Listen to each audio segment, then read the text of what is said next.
फवाद साहब, पहले आपकी तरफ आऊँगा क्योंकि जिस दिन डोनाल्ड ट्रंप साहब ने रेसिप्रोकल टैरिफ्स का ऐलान किया था अप्रैल में, तो मुझे याद है कि आप हमारे साथ शो पे मौजूद थे और आपने कहा था हुकूमती रहनुमाओं से आप इन टच हैं और वो पूरी कोशिश करेंगे कि अमेरिका के साथ इन टैरिफ पर नेगोशिएट किया जाए। हमारी टीम ने नेगोशिएट किया है।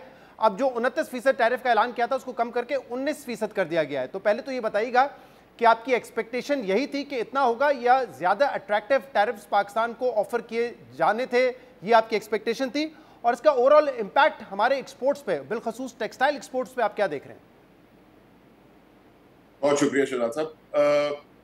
देखें, फर्स्ट ऑफ ऑल हम पे जो टैरिफ आया है अभी 19% आया है। थोड़ा सा इसको हम हिस्ट्री देख लेते हैं। जब से ये शुरू हुआ है 8 अप्रैल से, पहले हमारे पास ऊपर जो इन्होंने टैरिफ लगाया था वो 29% था और मुख्तलिफ मुल्कों पे उन्होंने मुख्तलिफ टैरिफ्स लगाए थे। फिर उन्होंने बिफोर 29% कुड बी इम्प्लीमेंटेड, उन्होंने सारा टैरिफ जो है वो 10% कर दिया और नेगोशिएशंस के बाद कल रात को जो पाकिस्तान का टैरिफ इन्होंने इम्पोज किया है वो 19% है। एट द सेम टाइम अगर हम दूसरे मुल्क को देखा जाए, क्योंकि देखिए हमें तो देखना है कि हम कितने ज़्यादा बेहतर हैं दूसरे ममालिक के against for our exports to US.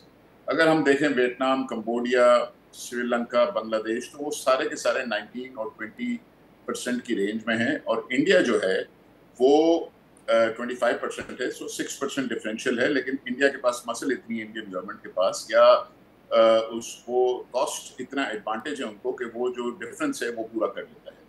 तो अगर कहा जाए कि हमें कितना एडवांटेज मिला है, तो डेफिनेटली हमें एडवांटेज नहीं मिला। हालांकि हमारी जो निगोशिएशंस थी काफ़ी इंटेंस थी, काफ़ी डिटेल्ड थी, हमने काफ़ी चीज़ें ऑफ़र की हैं बनिस्बत। अगर हम श्रीलंका को देखें तो श्रीलंका ने क्या चीज़ ऑफ़र करी है? कुछ भी ऑफ़र नहीं किया, लेकिन तब भी उसका जो टैरिफ आया है वो 20% आया है। So as far as I'm concerned, as far as the textile industry is concerned, हम बेहतर टैरिफ एक्सपेक्ट कर रहे थे। हम 15 की रेंज में एटलीस्ट एक्सपेक्ट कर रहे थे कि 15% आएगा। आफ्टर ऑल नेगोशिएशंस जो गवर्नमेंट ने हमारी मेहनत की है, आई मीन काफ़ी ट्रिप्स लगाए हैं, फील्ड मार्शल ने भी ट्रिप्स इस पे वो अग्रीमेंट्स किए थे, इस पे डिस्कशंस की थी। हमारे फाइनेंस मिनिस्टर 2 मरतबा जा चुके हैं, डार साहब जा चुके हैं, लेकिन जो रिजल्टेंट है वो वही 19 और 20% आया है जो दूसरों पर है। अब जो इशू आएगा वो आएगा, how can we perform against each our competition. अब जो बात आ जाती है वो सारी आ जाती है कॉस्ट ऑफ डूइंग बिजनेस की, and that is where our weakness comes. क्योंकि आखिरी 2 साल में जितना कॉस्ट ऑफ बिजनेस पाकिस्तान का बढ़ा है, गैस हो, इलेक्ट्रिसिटी हो, टैक्सेस हो, और नाउ जो आखिरी लास्ट वीक में इन्होंने इम्पोर्ट पे भी जो ड्यूटी लगाई है फॉर री export, that is definitely is going to increase the cost of doing business in Pakistan, और वो थोड़ा सा हमें इफेक्ट करेगा। सेकेंडली, ये किसी ना किसी को ये पैसे देने, I mean, ये जो 19% है, this is in addition to the import duty जो 8 अप्रैल से पहले थी। तो ये एडिशन हमने किसी ना किसी को देना है, या मैन्युफैक्चरर ने देना है, या रिटेलर ने देना है, या फिर कंज्यूमर ने देना है। और इकोनॉमिक्स ये कहती है at the end of the day, I mean short term में तो हो सकता है मैन्युफैक्चरर सफर करेगा या रिटेलर सफर करेगा, लेकिन ये बर्डन जो है ये पास ऑन हो जाता है। इसका मतलब ये कि यूएस कंज्यूमर पे ये बर्डन जाएगा और at the end of the day चीजें महंगी होंगी, सेल्स कम होगी, जिसका फिर हमें इफेक्ट आएगा, हमारे ऑर्डर्स कम होना शुरू होंगे। सो डेफिनेटली ये कोई ऐसा नहीं है कि जिसको सेलिब्रेट किया जाए।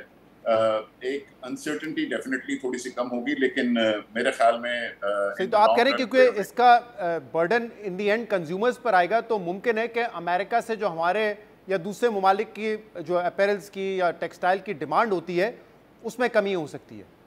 जी बिल्कुल बिल्कुल कमी होगी।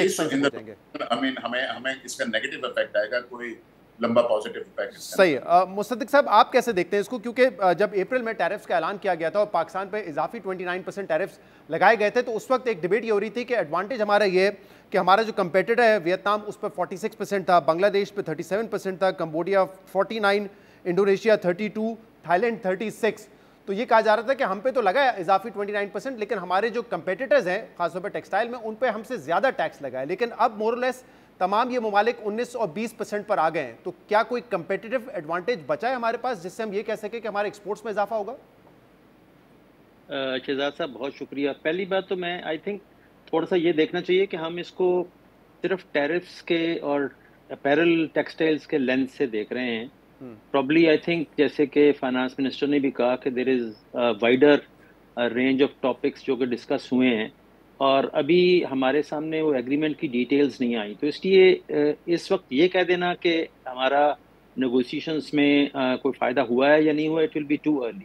Coming back to your question, I think جیسے فواد صاحب نے بھی کہا، یہ اس وقت تو ہم نیوٹرل ہے، مگر ہماری جب میں کمیٹی میں میری بات ہو رہی تھی، میری فائنانس منسٹر صاحب سے بھی بات ہوئی، تو ہماری پہلی ریکویسٹ یہ تھی کہ منیمم ہماری ریکوائرمنٹ یہ ہوگی کہ we shouldn't be worse off, ہم اپنے کمپیریٹر سے کہیں زیادہ ہمارے پہ ٹیرف نہ لگ جائے. جیسے اس انڈیا کے حد ساتھ تک ہوا تو ہے. یہ بات جیسے انڈیا کے ساتھ ہوا ہے، اس حد تک تو میں کہوں گا کہ یہ ایک تھوڑا سا ون ہے کہ ہم یہ ڈر رہے تھے کہ ہماری شاید نیگوسیشن پاورز ایسی نہ ہوں کہ باقی لوگ، بنگلہ دیش ہے یا ویتنام ہے یا انڈونیشیا ہے، ان سے ہمارے پہ زیادہ ٹیرف لگ جائے، and that is going to cost of production کی بھی جیسے بات ہوئی وہ آلریڈی ہماری زیادہ ہے، that would have hurt us much back. تو اس لحاظ سے تو یہ کم از کم تھوڑی سی ریلیف ہے کہ ہمیں ان سے زیادہ نہیں دینا پڑ رہا. مگر کیونکہ جیسے فواد صاحب نے بھی کہا، ہماری ایکسپیکٹیشن یہ تھی کہ جتنی گرم جوشی سے ہمارے مذاکرات چل رہے ہیں، پروبلی ہمیں 4-5% کا ایڈوانٹیج ملے گا. اب انڈیا کے اوپر ایک ایڈوانٹیج جو ملا ہے، میں یہ سمجھتا ہوں it could be temporary, because India might you see will still try to negotiate, اور وہ اس کو نیچے لانے کی کوشش کریں گے. دوسرا، انڈیا کی جو اپنی کاسٹ آف پروڈکشن ہے، وہ ہمارے سے، کیونکہ ان کے یارنز اور فیبرک سستے ہیں اور ان کے سائزز ہم سے بہت بڑے ہیں، تو 5-6% کے ڈفرینس کو ایبزارب کر لیں گے. تو میں بہت زیادہ اس کی وجہ سے پاکستان کی طرف موومنٹ نہیں دیکھ رہا، مگر جو خطرہ تھا کہ ہم شیئر لوز کر جائیں گے، وہ کم از کم for the time being over ہو گیا ہے. جو فواد صاحب نے بات کی ڈیمانڈ کمپریشن کی، میں ابھی بلومبرگ پہ پڑھ رہا تھا اکانومسٹ کی جو پریڈکشن ہے کہ یو ایس کا جو ایوریج ہاؤس ہولڈ ہے، اس کی جو انفلیشن کی وجہ سے انکم میں اور سپینڈ میں کمی آئے گی. وہ تقریباً $2,200 سے $3,800 کے درمیان وہ سپینڈ کم کرے گا. اچھا، یہ سب سے، اب جو دیکھیں جو امیر طبقہ ہے اس کو، جب پاکستان میں بھی آپ دیکھیں انفلیشن ہوتی ہے تو وہ اتنا امپیکٹ نہیں ہوتا. لوور مڈل کلاس جو ہے اور مڈل کلاس زیادہ امپیکٹ ہوتی ہے، اور وہ لازمی بات ہے سب سے پہلے اپنا سپینڈ میں اپیرل کو ہی دیکھیں گے کہ اچھا جہاں 2 چیزیں لینی ہے ایک چیز لے لو. So I think there is going to be, میرا اندازہ ہے کہ کم از کم 10% ڈیمانڈ کمپریشن ہوگی. اس کی وجہ سے تمام ممالک جو کہ بناتے ہیں اپیرل، وہ ہرٹ ہو سکتے ہیں، جس میں پاکستان پہ بھی امپیکٹ آ سکتا ہے. And because of that there could be price pressure جو کہ ہمارے پہ آئیں، کیونکہ ان دی اینڈ جیسے فواد صاحب نے کہا، اتنی بڑی انکریز جو ہے وہ ریٹیلرز اور برانڈز نے ایبزارب نہیں کرنی، اور مینوفیکچررز بھی ایبزارب کرنے کی پوزیشن میں نہیں ہے. It will have to be passed on to the consumer eventually. وہ صرف ویٹ کر رہے تھے. ایک چیز میں آخر میں ایک اور ایڈ کرتا جاؤں کہ بہت سارے لوگ یہ سمجھ رہے ہیں کہ یہ فائنلٹی پہ پہنچ گیا اور شاید اب کچھ سرٹینٹی آ جائے. میں اس کو اس طرح سے نہیں دیکھ رہا. مجھے لگ رہا ہے کہ ابھی اس میں مزید چینجز آئیں گی، کیونکہ جو ایگزیکٹو آرڈر ہے اس کو اگر آپ ڈیٹیل میں پڑھیں تو اس میں کلیئرلی پریزیڈنٹ ٹرمپ نے ایک آرڈر میں ایک کلاز ایڈ کی ہے کہ وہ تمام کنٹریز جن کے ساتھ ہمارے کوئی نہ کوئی ایگریمنٹس ہو گئے ہیں یا نیگوشیٹ ہو رہے ہیں، ان کے لیے یہ ٹیرفس اس وقت تک ہیں جب تک کہ وہ ایگریمنٹس فائنل نہیں ہوتے. جب وہ ایگریمنٹس کی ڈیٹیلز فائنل ہوں گی تو میں نیا آرڈر ایشو کروں گا اور پھر اس میں اس کی کنڈیشنز لگاؤں گا. سو دیر از اے پاسبلٹی کہ ان کنٹریز کا، جس میں پاکستان بھی شامل ہے، ان کے جو ایگریمنٹس فائنلائز ہوتے ہیں جس میں کئی ماہ لگ سکتے ہیں، اس کے بعد یہ ٹیرفس اور کم ہو جائیں یا بڑھ جائیں. So things can change going forward. اس لیے میں نہیں سمجھتا کہ یہ کوئی اس وقت کمپلیٹلی سرٹن ہو گیا کہ اب اگلے 3-4 سال یہی ٹیرف رہیں گے. انٹرسٹنگ.